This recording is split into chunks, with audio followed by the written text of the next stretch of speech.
Bonsoir et bienvenue dans ce nouvel épisode de Libre Culture. Au programme de ce soir, le portrait d'Aline Desjardins, une personnalité québécoise méconnue en France, mais qui gagnerait à être connue de ce côté de l'Atlantique. Animatrice de profession, il s'agissait, et s'agit toujours, d'une icône du féminisme, mettant l'égalité homme-femme au cœur de son travail. La preuve en est l'émission Femmes d'aujourd'hui, qu'elle anima 15 années durant, 5 jours sur 7, de 15h à 16h.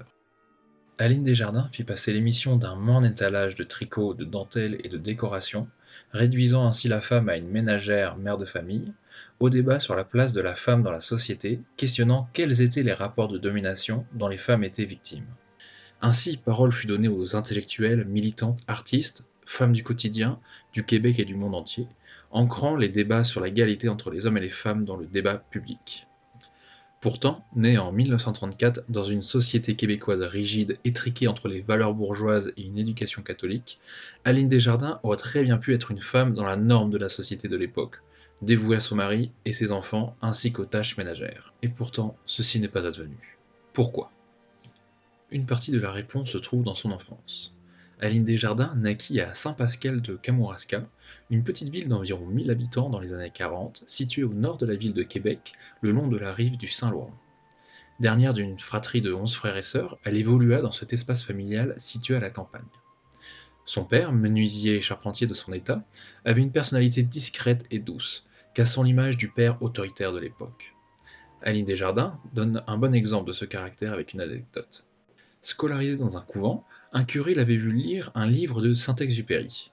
Et il alla trouver le père pour expliquer que, malgré son nom, il ne s'agissait certainement pas d'un saint homme. Il recommanda donc au père d'interdire à sa fille la lecture de ces romans. La réaction du père fut d'aller simplement répéter les propos du curé à Aline, sans donner d'ordre quant à ses lectures. La mère, à contrario de la discrétion du père, était quelqu'un de flamboyant, selon les propres mots d'Aline Desjardins. Ayant voulu avoir moins d'enfants, elle avait beaucoup de mal à accepter la rigueur et la rigidité de l'Église.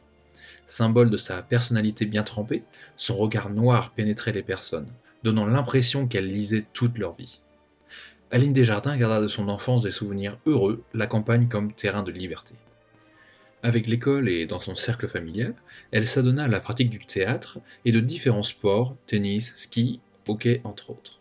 Fait amusant, ayant la voix plus grave que ses camarades et étant bien plus grande que ces derniers, il lui revenait fréquemment le rôle masculin des pièces interprétées. Ainsi, sa jeunesse fut marquée par la liberté que lui laissaient ses parents et par le sentiment de liberté que procurent les grands espaces. En outre, elle put s'épanouir totalement grâce au sport et au théâtre, ce qui a dû assurément lui forger un caractère en conséquence.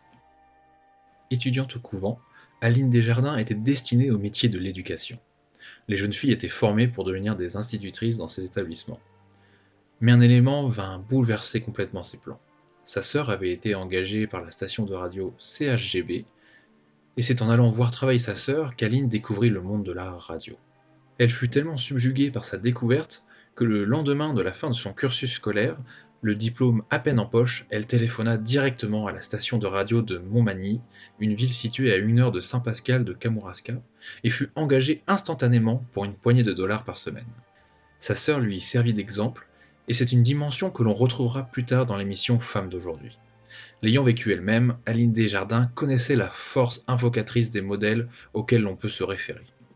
De Montmagny, elle partit ensuite pour la ville de Sherbrooke, une ville d'environ 70 000 habitants à cette époque, à proximité de Montréal. C'est un changement de dimension pour la jeune journaliste. La ville possédait une station radiophonique, une chaîne de télévision et un journal. Ainsi, elle travailla 6 ans sur les 3 supports d'information, apprenant au passage le travail pour la télévision et le journalisme papier. De ses propres mots, c'est une région magnifique où elle se sentait libre et qui lui laissa un souvenir de liberté souligné d'une effervescence culturelle. C'est en 1964 qu'Aline Desjardins aura son premier contact avec Radio-Canada.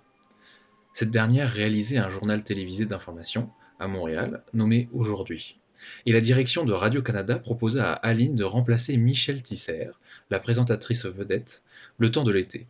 Elle le fera 2 années de suite, mais n'y trouva pas son compte. Ce travail ne l'enchantait guère, notamment car elle ne se sentait pas prête à le faire. Et c'est en 1966 que la carrière d'Aline prit une nouvelle tournure. Une nouvelle émission venait d'être créée par Radio-Canada l'année précédente, destinée au public féminin, Femmes d'aujourd'hui, et sa présentatrice, Lisette Gervais, quittait l'émission. Ainsi, Aline Desjardins fut contactée pour la remplacer. Il s'agissait d'une émission quotidienne diffusée de 15h à 16h. À ses débuts, l'émission était orientée selon la vision patriarcale des femmes. Les sujets abordés allaient de la décoration d'intérieur aux techniques de tricotage en passant par les différentes dentelles. L'émission renvoyait la femme à une fonction de ménagère, de femme au foyer, mais cela correspondait à une certaine réalité sociale. À l'époque, des millions de femmes étaient justement dévolues à l'éducation des enfants et à la maison. Mais ce qui est très intéressant, c'est le virage que prit, avec Aline Desjardins et son équipe, la ligne éditoriale de l'émission. Les sujets frivoles laissèrent la place au débat de la place des femmes dans la société, et cette bifurcation ne vint pas de nulle part. D'une part, elle fut portée par des femmes conscientes de leurs conditions, et d'autre part, prenait pied dans un contexte social propice à l'émergence de cette vision. Il s'agit là de la deuxième partie de la réponse quant à l'indépendance d'Aline Desjardins vis-à-vis de la doxa patriarcale dominante. Les années 60 et 70 virent l'émergence d'un large mouvement pour les droits civiques dans le monde occidental, qui prit la forme de mai 68 en France, de la Nouvelle Gauche et des Nouveaux Communalistes aux États-Unis, et de la Révolution tranquille au Québec. Les revendications de ces mouvements visaient dans leur globalité à l'émancipation des individus des rapports de domination d'une société conservatrice. Fin de l'apartheid, la reconnaissance des communautés LGBT, et dans le cas qui nous intéresse, le droit des femmes. Bien que d'autres mouvements de revendication aient existé par le passé, une réelle prise de conscience chez les femmes opéra à l'occasion de la Seconde Guerre mondiale. Les hommes partis au front, il fallait soutenir l'effort de guerre, et ainsi continuer à faire fonctionner l'appareil productif. Les femmes se retrouvèrent donc à l'usine à reprendre le travail des hommes, chose qui leur était interdite jusqu'alors. Ce phénomène changea complètement la place des femmes dans la société, car ces dernières prirent conscience que les raisons justifiant leur situation de citoyennes de seconde zone ne tenaient plus. Ainsi, l'émission Femmes d'aujourd'hui se fit le récepteur et diffuseur des revendications des femmes, et en conséquence, Aline Desjardins devint une icône de l'égalité homme-femme. Cette dernière recueillit la parole de nombreux intellectuels féministes, l'écrivaine Susan Sontag, la députée Marie-Claire Kirkland, qui milita pour le droit de vote des femmes, ou encore Simone de Beauvoir, autrice du célèbre essai Le deuxième sexe. Mais elle alla aussi chercher les témoignages des femmes du quotidien, québécoises et du monde entier, issues de minorités ethniques des différentes classes sociales subissant pleinement la discrimination. Aline Desjardins resta de 1964 à 1979 présentatrice de l'émission. Elle eut un réel impact sur la société québécoise, en permettant de faire émerger dans l'espace public la parole d'une frange de la population invisibilisée, d'imposer des sujets tabous comme la violence faite aux femmes ou le droit à l'avortement, et couvrit des manifestations et événements prônant l'égalité homme-femme, devenant ainsi une icône intergénérationnelle. Ce fut une émission qui répondait aux besoins sociétaux des femmes, s'en faisant la caisse de résonance et accompagnant l'évolution de ce combat. Après 13 ans d'émission, Aline Desjardins décida de quitter cette dernière. Dorénavant, les femmes étudiaient, travaillaient, et n'étaient donc plus disponibles pour regarder l'émission comme auparavant.